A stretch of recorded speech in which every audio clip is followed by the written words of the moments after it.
മനോഹരമായ ഒരു വേദഭാഗമാണ് തോമസ് യേശുക്രിസ്തുവുമായുള്ള ആ ഒരു രംഗം. യോഹന്നാന്റെ സുവിശേഷം 20-ാം അധ്യായത്തിലാണ് നമ്മളത് കാണുക. അവൻ തോമസിനോട് പറഞ്ഞു, നിന്റെ വിരൽ ഇവിടെ കൊണ്ടുവരിക, എൻ്റെ കൈകൾ കാണുക, നിന്റെ കൈ നീട്ടി എൻ്റെ പാർശ്വത്തിൽ വയ്ക്കുക, അവിശ്വാസിയാകാതെ വിശ്വാസിയാവുക. ശേഷം തോമസ് പറയുകയാണ്, എൻ്റെ കർത്താവേ, എൻ്റെ ദൈവമേ. തോമസിൻ്റെ പ്രസംഗം അത്രമാത്രം ലളിതമാണ്. എൻ്റെ കർത്താവേ, എൻ്റെ ദൈവമേ. ദൈർഘ്യമായ 1 മണിക്കൂറോ 1.5 മണിക്കൂറോ പ്രസംഗിക്കാനുള്ള എല്ലാ വകയും തോമസിനുണ്ട് എന്നത് നമ്മൾ അറിയണം. ഒരു ശിഷ്യനാണ്. എന്നാൽ തൻ്റെ പ്രസംഗങ്ങളെല്ലാം കുറുക്കി ഒരു കുഞ്ഞു വചനത്തിലേക്ക് തോമസ് മാറ്റുകയാണ്, എൻ്റെ കർത്താവേ, എൻ്റെ ദൈവമേ. സ്നേഹമുള്ളവരെ, ചില കണ്ടുമുട്ടലുകളൊക്കെ കഴിയുമ്പോൾ നമ്മുടെ വാചാലതയെല്ലാം അവസാനിക്കും. നമ്മുടെ നീണ്ട ബന്ധങ്ങളെല്ലാം അയവിറക്കുന്നതെല്ലാം ഒരു കുഞ്ഞനുഭവത്തിലേക്ക് തോമസ് ചുരുക്കുകയാണ്, എൻ്റെ കർത്താവേ, എൻ്റെ ദൈവമേ.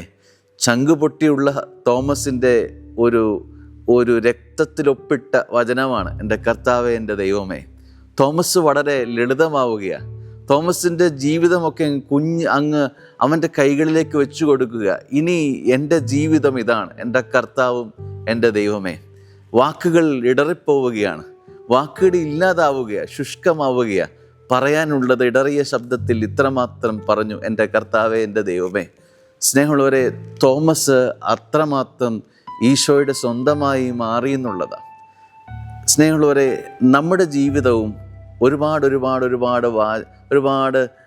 വിശാലമായ അനുഭവത്തിലേക്ക് പോകുമ്പോൾ ഈ ക്രിസ്തു ബന്ധം നഷ്ടപ്പെട്ടു പോകുന്നില്ലേ എന്നൊരു തോന്നൽ, എന്തെങ്കിലും ഇങ്ങനെയൊരു അവൻ്റെ വിലാപ് കാണുന്നതിനും ആ തിരുരക്തത്തിൽ അടുപ്പം സ്വീകരിക്കുന്നതിനും അവനെ ഒന്ന് തൊടുന്നതിനും ആ ഒരു ആഗ്രഹമൊക്കെ മനസ്സിലൊന്ന് താലോലിച്ച് പ്രാർത്ഥിച്ചാലോ.